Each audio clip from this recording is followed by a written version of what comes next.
You've been my friend for so long. You were right when I was wrong. I can't repay all the love you've given me. You were my friend when no one cared. I was alone, but you were there. Lord, you're the best thing that's ever happened to me. And I owe it all to you, Lord. All I have is yours, Lord. Take my life, make me what you'd have me be. I'm your child and you're my father. I'm the clay and you're the potter. Lord, you're the best thing that's ever happened to me. Amen. Borrowed treasures, borrowed dreams, all life's joys you've given me. When troubles come, you're always there to make me smile. Come what may, thy will be done. I love you, Jesus, God's only Son. Lord, you're the best thing that's ever happened to me. And I owe it all to you, Lord. All I have is yours, Lord.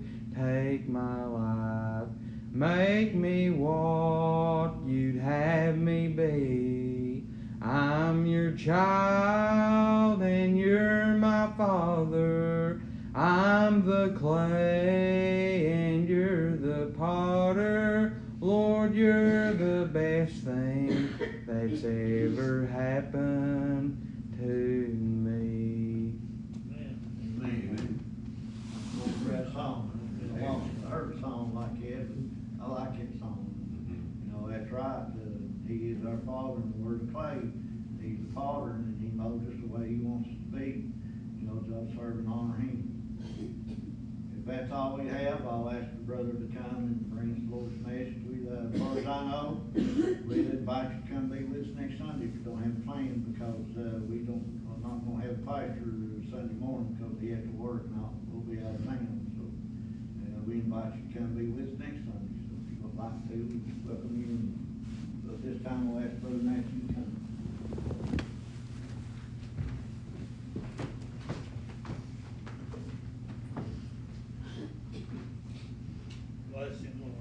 I'll be reading from John and starting in verse 1 of chapter 21.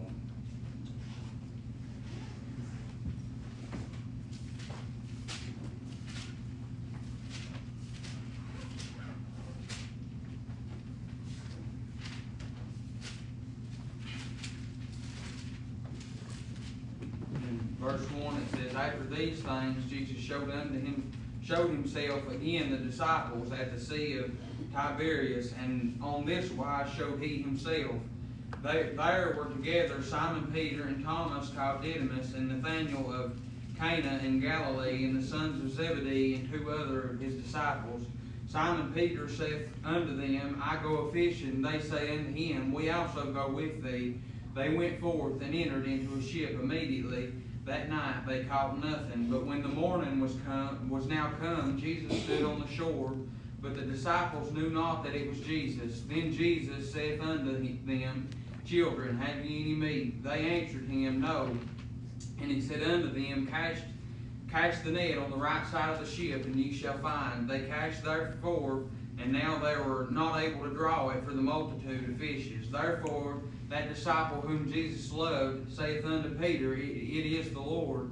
Now when Simon Peter heard that it was the Lord, he girded his fisher's coat unto him, for he was naked, and did cast himself into the sea. And the other disciples came into a little ship, for they were not far from the land, but as it were 200 cubits, dragging the net with fishes. As soon as they were come to the land, they saw a fire of coals there, and fish laid thereon, and bread.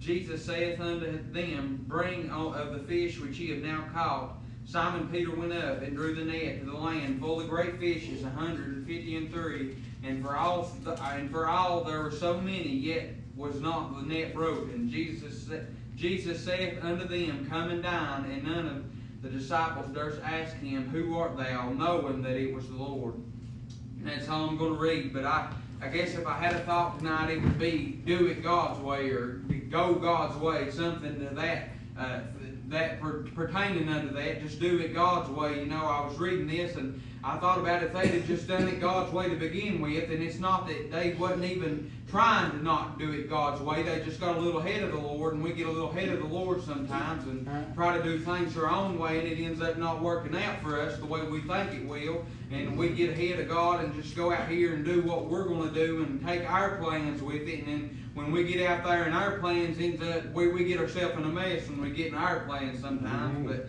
we see here they went out to go fishing at night, and they thought they might have caught. I mean, nobody goes fishing with intentions of not catching nothing. They thought they were going to catch something, but they didn't catch nothing. Then the morning came and they saw somebody, and it says, Children, have ye any meat? And they didn't even know it was the Lord yet. And then it said the disciple whom they told him to cast on the right side of the boat.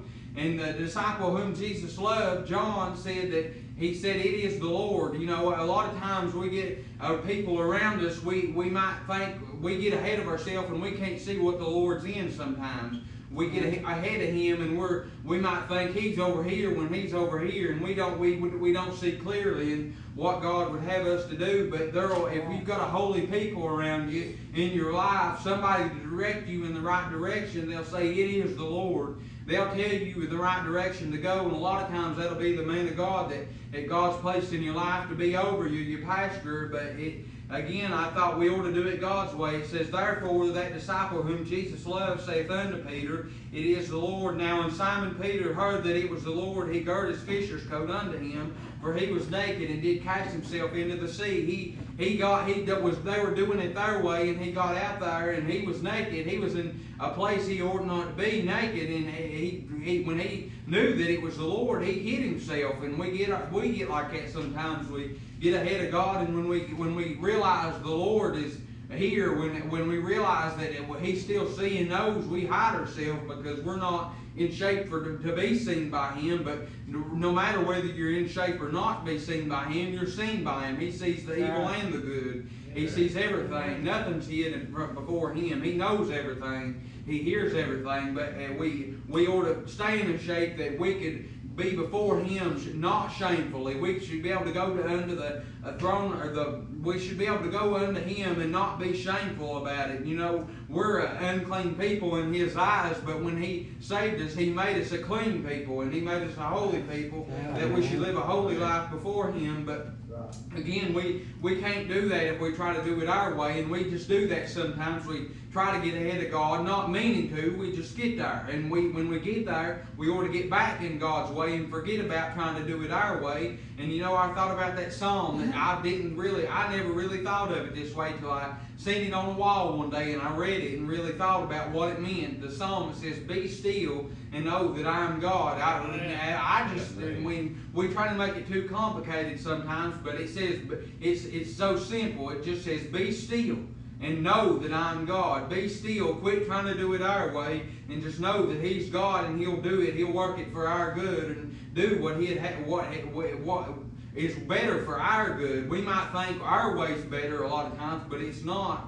You know, if we lose everything and God says it's good, it's good. It don't matter. If we can say, well, we want this and we want that, but God knows what's good for us, and He'll work for His people living a holy and clean life before Him. But those that rebel against Him, He won't work for them. He'll work against them. And we just got to live a holy and clean life before Him if we want Him to be on our side, if we want Him to work for us. But it says, And the other disciples came in a little ship, for they were not far from land, but as it were 200 cubits, dragging the net with fishes. As soon as they were come to the land, they saw a fire of coals there, and fish laid thereon, and bread. Then Jesus saith unto them, Bring of the fish which ye have prepared. But you know, they didn't even need the fish that they had prepared. He done had some up there on the shore waiting on them, done cooked, ready to eat. And we again, that's doing it God's way, getting what in His way, what He'd have us do. We think we get out there and we're going to do this and we're going to work for that and work hard for this, but God don't. We ought to work. We've got to work in order to have something. If we don't, God said we shouldn't eat if we don't work. But we can't be a lazy people. But we try to get ahead of Him too much. Too many times we try to get ahead of Him and do it our way, and we think it's going to work out in our way. But God, you see, Jesus here, and He again, they didn't even know it was Him to begin with. But after that He had prepared, and after that He said, "Cast over on the right side," and they cast over and called it, they knew that it was God. And you know, there's just some things in life you know it's God when it works that way. When something happens, you know it's God. It can't be any other way but for it to be Him. And I thought. Robbie was talking this morning, my pastor at church, and there's a deacon at our church. He's 90 years old now. I guess he was probably maybe in his early 80s then. He got run over by a tractor. The big tractor tire run over him, and he was 80, in his early 80s, I guess like the late 70s. And if it hadn't have been for God, he would have been dead. There ain't no way. You can say what you want to say, but an 80-year-old man getting ran over by a big tractor tire with the full weight of the tractor, there ain't no way he would have lived if it hadn't have been for God. But we try to get ahead of God and do our own way, and it work. We think it's our way. Our way, but he was talking here, the fishes, bringing the fish which ye have now caught. Simon Peter went up and drew the net to the land full of great fishes, 153. And for all there were so many, yet was not the net broken. Jesus saith unto them, Come and dine. And none of the disciples durst ask him, Who art thou? Knowing that it was the Lord. He said, Come and dine. He already had it there for them to come and eat and to get what they needed. And the Lord's a lot of times already got it here in front of us, doing what He's already got it here when we don't even see it a lot of times because we're trying to do it our way and not His way. We get out there ahead of Him and try to do it our way, but we need to go God's way, regardless of what the world says or what we might think or what we think's best for us. What we think's best for us is not best for us, but what God says is best for us is best for us, and we've got to get where He would have us to be. If we don't get where He would have us to be, we can't be a holy and clean people before Him, because we can't live a holy and clean life to the world, much less God. And we've got, without that light shining on us, we can't be a light to the world. And we've got to, that light, and so to say, is in a fixed place. And if we're not inside that fixed place, then you cannot be a light to what's out there.